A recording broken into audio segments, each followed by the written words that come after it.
Tadi ikut demo ya Kak, menarik banget. Jadi pernah ikut demo di sini juga atau sana? Gimana Kak? Boleh ceritain dong sedikit gitu teman-teman.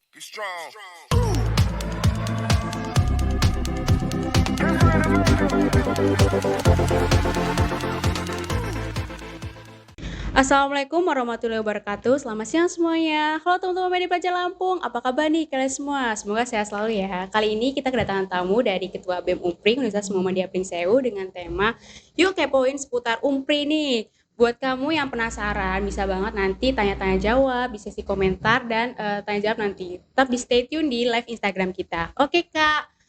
Halo Kak, apa kabar nih? Halo, apa kabar? Boleh nih Kak, perkenalan sedikit tentang Kakak ke media pelajar Lampung yang lagi nonton nih. Oke, bismillahirrahmanirrahim. Assalamualaikum warahmatullahi wabarakatuh. Tabipun, selamat sore kawan-kawan media pelajar Lampung. Perkenalkan, nama saya Ferdi Aditya, saya dari Universitas Muhammadiyah Pringsewu dari Prodi Manajemen. Fakultasnya Fakultas Ekonomi dan Bisnis. Oke, Kak Ferdi nih dari Prodi Manajemen Umpri. Kak, boleh tanya dong, kesibukannya sekarang apa nih?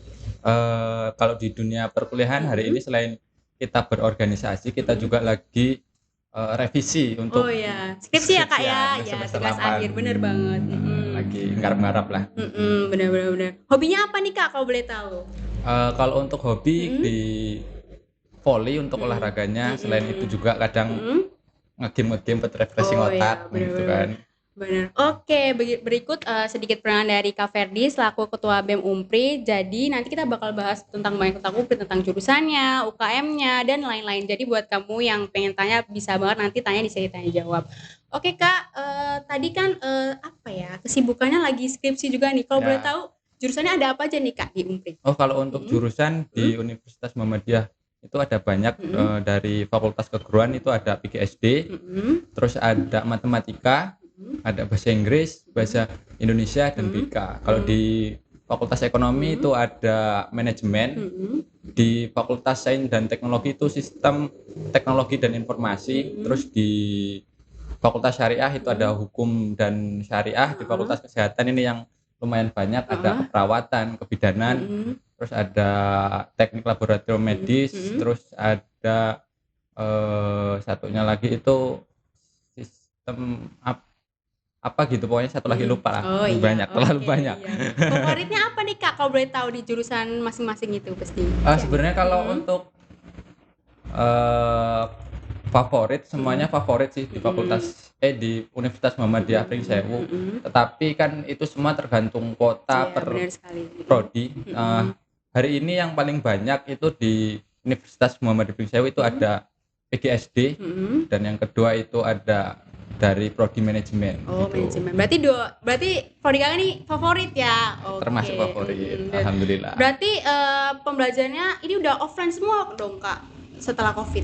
Untuk hari ini di kampus kita semua dari akademik, mahasiswa dan yang lainnya itu full offline. Jadi untuk pembelajaran itu di kelas sudah mulai aktif, terus untuk organisasi-organisasi itu mulai berkembang, dan kegiatan selain itu juga sudah aktif di kampus itu. Oke, benar.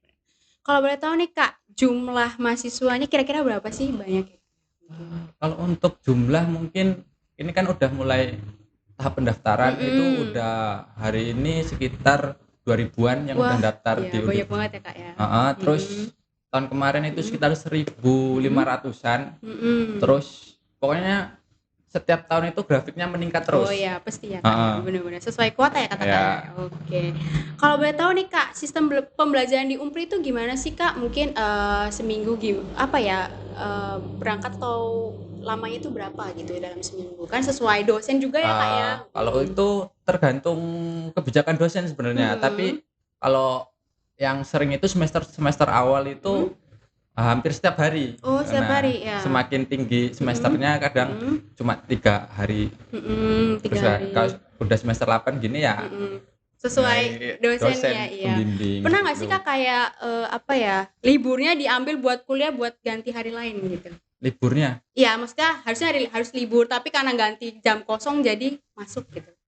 Kalau kita sebenarnya nggak pernah libur sih Mbak. Oh, nggak pernah libur. Nggak pernah libur. Oh iya. Karena ketika kita di perkuliahan libur kita kan ada di organisasi itu kan terus berjalan Oh roda iya benar organisasi, benar jadinya iya iya. kita nggak pernah libur. Berarti selalu berangkat ya, selalu ada gitu. Selalu ada.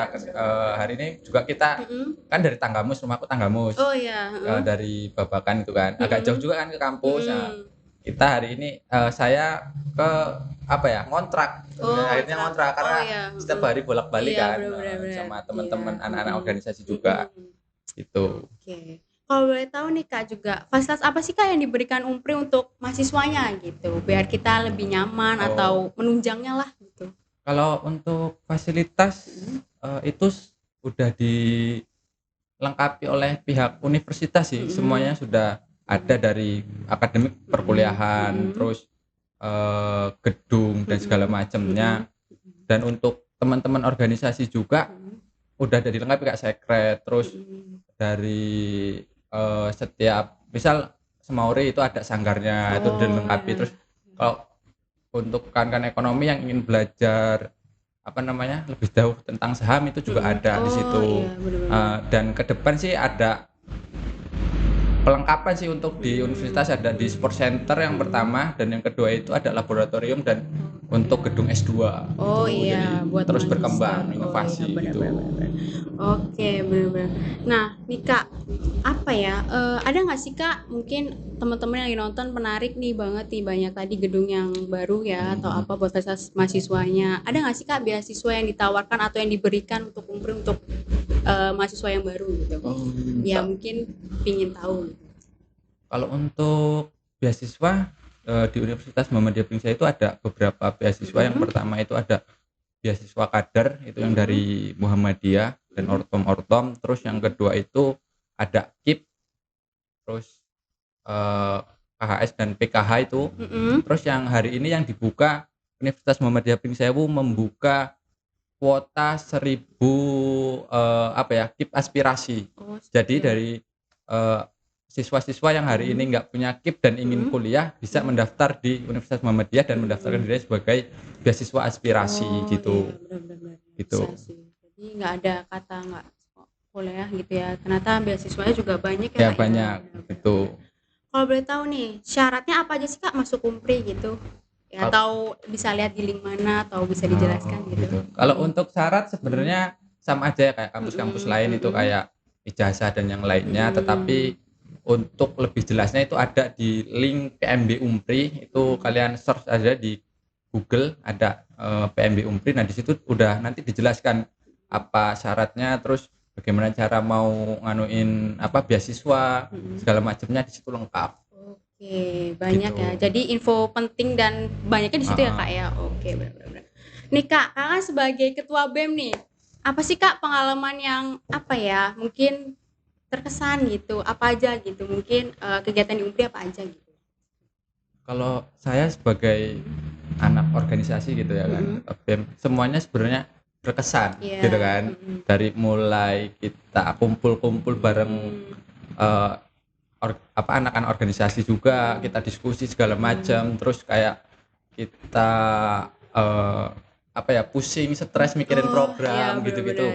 Ketika yang paling berkesan kalau aku ketika kita lagi stres mikirin di bawah tekanan program kerja gitu ya. Terus kita bisa tertawa dan bercanda gitu yang menurutku paling kebersamaan ya Kak ya. Benar-benar. Nah, kegiatan Umpri ini ada apa aja nih Kak di BEM-nya gitu? Tadi Prokja kayaknya kata tadi ada apa ya Kak? Tadi milad atau apa tadi kegiatannya? Untuk kegiatan ya, kegiatan terdekat ini kami di Umpri ada yang namanya Milad Umpri. Itu ada lomba-lomba dan segala macamnya. Setelah itu ada PKKMB penerimaan mahasiswa baru, itu sekitar bulan akhir Agustus, September dan Mastama itu terdekat. Kegiatan. Jadi event tahunnya tadi mulai milad ya tadi ya, sama festival itu ada. Oke, jadi kan bagaimana sih Kak hubungan atau sistem dari sebelum itu UKM apa aja sih Kak di Umpri gitu? Untuk UKM kita di Umpri itu ada UKM seni mahasiswa Umpri. Yang pertama itu ada seni tari, seni rupa, terus paduan suara, terus kiro dan yang lainnya. Terus ada dari Racana itu dari kalau di SMA itu pramuka. Nah itu lanjut lagi ke Racana, terus ada lagi PIK, itu ya untuk ke genre dan segala macamnya. Terus ada UKM olahraga, itu ada futsal, ada terus voli, bulu tangkis, basket, itu ada olahraga pasti ada terus yang terakhir itu menwa, resimen mahasiswa UNPRI gitu ada. Nah, jadi kan apa ya, tadi ada UKM, terus himpunannya tadi udah ini. Nah, sistem gimana ya, sistem hubungannya dengan UKM atau himpunannya gimana nih Kak? Pasti kan Kakak sebagai ketuanya nih, menghimpun semuanya tuh gimana tuh, gitu. Sebenarnya kalau sistem di sama aja sih Kak, sistem yang ada di Indonesia. Jadi di kampus itu kan ada namanya presiden, terus ada yang namanya gubernur, ada yang namanya menteri dan yang lain-lainnya. Nah, itu hubungannya ya tersistematis dari universitas. Nanti kalau ada itu kita ke fakultas, nah fakultas nanti ke jurusan. Terus kalau kita berurusannya dengan UKM, kita langsung dengan UKM. Terus kita juga gimana ya, kan BEM itu kalau menurut saya adalah penengah antara mahasiswa dan kampus gitu kan.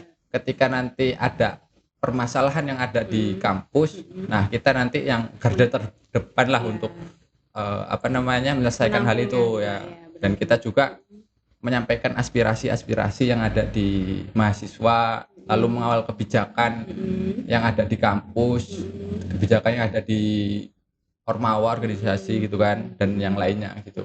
Jadi itu juga sebagai tugas pokok BEM ya, ketua BEM-nya. Oke, benar-benar. Nah, kalau boleh tahu nih, UKM favoritnya tadi apa Kak? Kalau untuk UKM favorit itu ada Semauri, Seni Mahasiswa UNPRI, dan UKM olahraga. Oh iya, karena banyak yang ngikut ya Kak. Ya. Oke, benar-benar. Nah, kalau boleh tahu nih Kak, pasti kan UNPRI itu punya prestasi apa sih Kak? Prestasi yang berkesan gitu yang sudah diraih gitu. Kalau banyak sebenarnya prestasinya sampai kadang kita juga nggak tahu gitu prestasinya. Tapi yang salah satu Kak, terakhir ini baru-baru ini salah satu mahasiswa UNPRI itu juara 3 di science competition tingkat nasional, itu dari manajemen. Terus ada yang juara nasional juga Scrabble. Nah itu terus dari angkat besi, TS juga itu ada. Terus ada yang dari bahasa Inggris itu gitu juga tingkat nasional, banyak Mbak.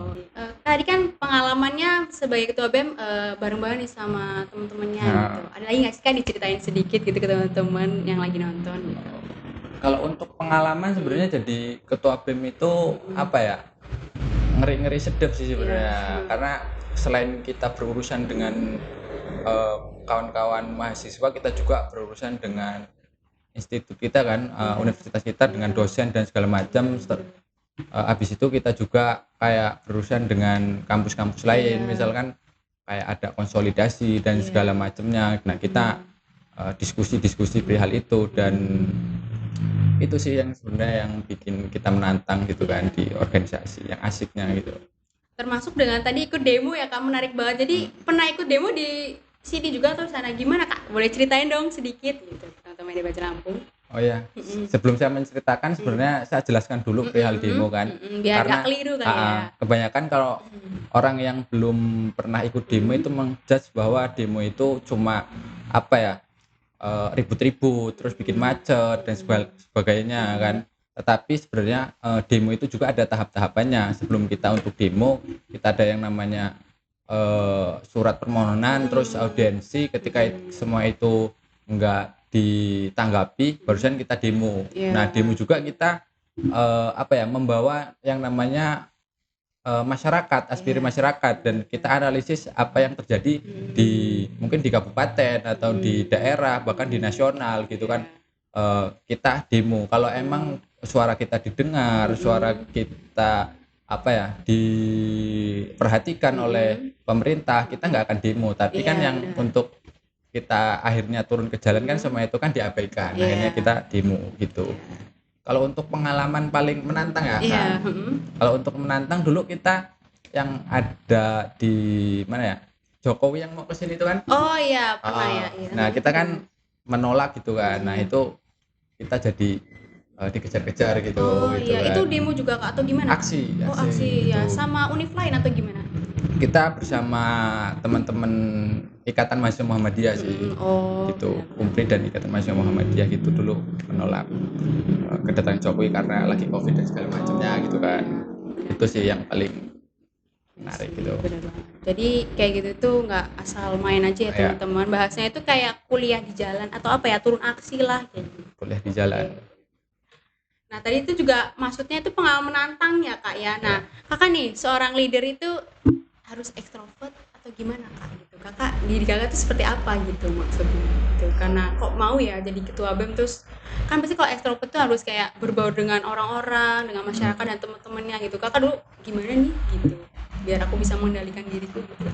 Kalau untuk sebagai leader sebenarnya yang kayak dikatakan konsepnya Ki Hajar Dewantara kan, ketika kita menjadi pemimpin, kalau kita di depan sebagai teladan, kalau kita di tengah sebagai orang yang mengayomi, kalau dan kita di belakang sebagai pendorong gitu. Iya benar. Kalau untuk ekstrovert dan introvert sebenarnya bukan hanya leadernya sih, tetapi untuk kawan-kawan yang hari ini aktif di organisasi sangat disayangkan ketika kawan-kawan berorganisasi tapi jadi orang introvert itu kan hal yang salah kalau menurutku.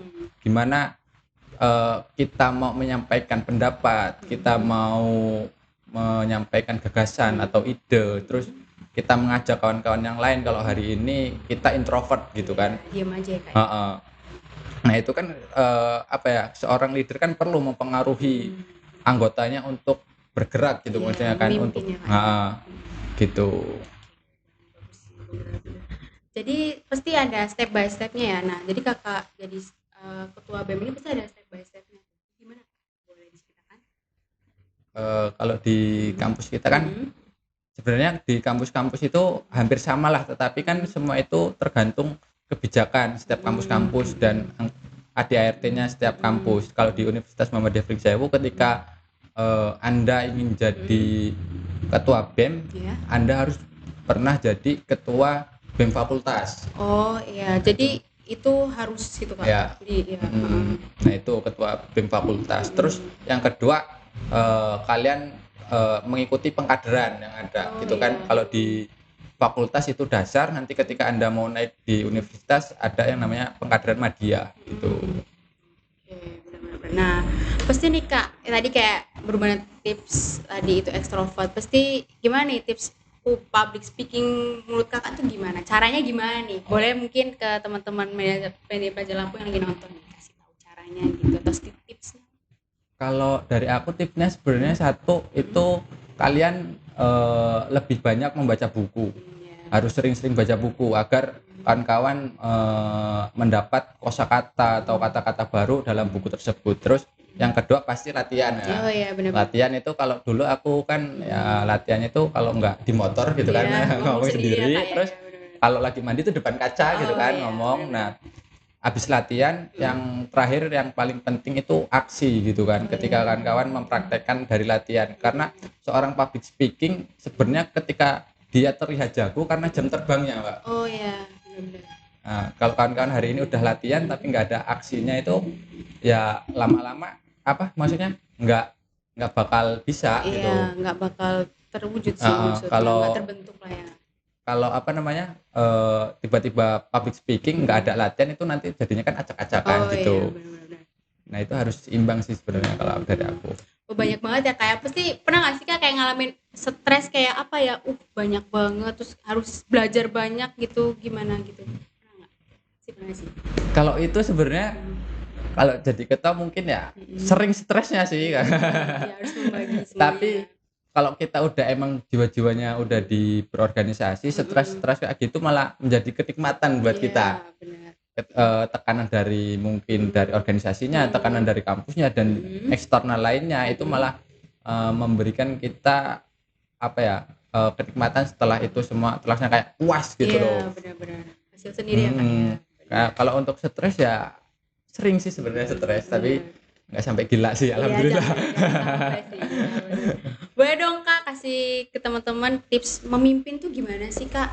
Kan Kakak sebagai ketua pasti ada tipsnya memimpin atau gimana sih cara aku memimpin teman-temanku gitu. Harusnya sih tips memimpin diri sendiri gitu. Ya, tipsnya untuk memimpin sebenarnya sebelum Anda memimpin orang lain itu kalian memimpin diri kalian sendiri dan memantaskan diri kalian udah layak jadi pemimpin atau belum gitu.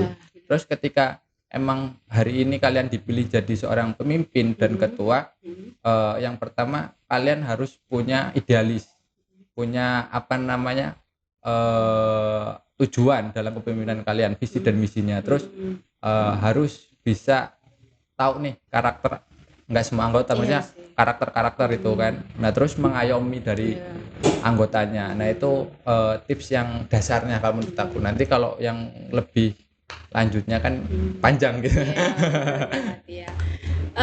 Cita-cita kakak nih, goalsnya apa? Mungkin setelah abis ini nih mau gimana sih gitu? Ada nggak cita-cita setelah ini? Gitu? Kalau cita-cita diri sendiri ya. Kalau aku sih cita-cita yang terdekat ini ya demisioner dari organisasi, terus yang kedua lulus kuliah. Ya benar. Itu ceritanya. Kalau untuk cita-cita kedepannya, kalau aku pengen punya usaha sendiri sih, karena kita kan di manajemen, belajar manajemen ya pengen buat usaha sendiri, lebih puas kalau bikin usaha sendiri gitu. Walaupun misal punya karyawan satu tapi punya usaha sendiri gitu kan, kalau aku lebih baik daripada kita gaji besar ikut kerja tempat orang lain gitu atau di perusahaan gitu kan.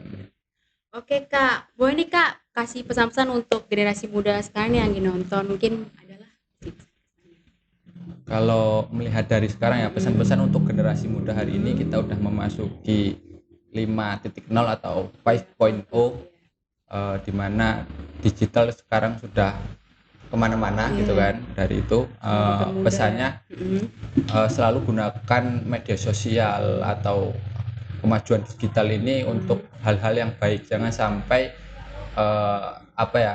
perkembangan digital ini digunakan untuk hal-hal yang kurang baik lah. Kalau sekarang kan yang kurang baiknya, kalau yang saya sering lihat itu ada judi online gitu. Wah, kan itu kan perkembangan digital yang dulunya di offline sekarang hari ini bisa online. Nah jangan sampai kawan-kawan terjerumus terbuai di judi-judi online itu, karena dampak baiknya nggak bakal ada. Tetapi hari ini dirubah mindsetnya untuk menghasilkan uang di digital itu kan sekarang udah banyak kayak di kalau nulis artikel gitu kan, copywriting dan yang lainnya lewat dunia digital, kayak sekarang jualan lewat online shop itu kan udah bisa, itu malah menghasilkan uang yang lebih banyak dan halal gitu kan. Nah itu sih pesannya untuk generasi muda, selalu gunakan digital dengan baik, jangan sampai kita yang dipengaruhi oleh digital itu terus. Benar-benar. Oke kak, satu lagi kak, pesan-pesan untuk adik tingkatnya SMA atau MK yang mau kuliah atau yang udah baru lulus nih, bisa kasih satu pesannya nih. Kalau untuk kawan-kawan yang mau di siswa ya, yang pertama ya terus semangat untuk belajar. Bener. Terus yang kedua, kalau bisa kalian lanjutkan pendidikan. Ketika hari ini sudah selesai di SMA, lanjutkan pendidikannya di bangku kuliah, karena pendidikan emang nggak membawa kita untuk sukses, tapi hari ini kalau menurutku kesuksesan peluang paling besarnya adalah lewat pendidikan. Selain kita memperbesar peluang sukses kita juga merubah mindset yang ada di diri kita. Terus kayak mindset orang tua pada zaman dulu kan.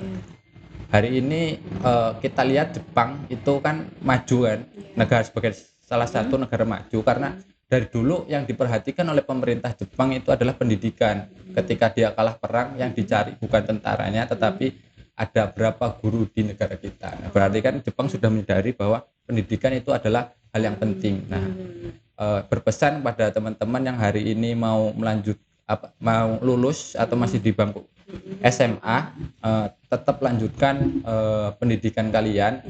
Jangan takut untuk tidak punya biaya atau yang lainnya, karena hari ini pemerintah juga menyediakan KIP kan, atau bantuan-bantuan yang lain itu dari negara atau dari lembaga-lembaga yang lain, itu kan sudah disediakan. Tergantung dari kita gimana kita mau berusaha, terus yang kedua kita mencari. Mungkin itu aja dari Oke, terima kasih banyak Kak untuk setiap pertanyaan jawabannya. Semoga bermanfaat bagi kita semua dan teman-teman juga terima kasih untuk yang sudah bertanya maupun lewat komentar dan tadi udah stay tune. Tetap semangat terus buat kakaknya tadi ya. Jadi jangan pantang semangat. Oke, sekian dari podcast kita kali ini. Semoga kita dapat bertemu lagi di podcast kita selanjutnya. Sampai jumpa. Sekian. Wassalamualaikum warahmatullahi wabarakatuh. Waalaikumsalam warahmatullahi wabarakatuh.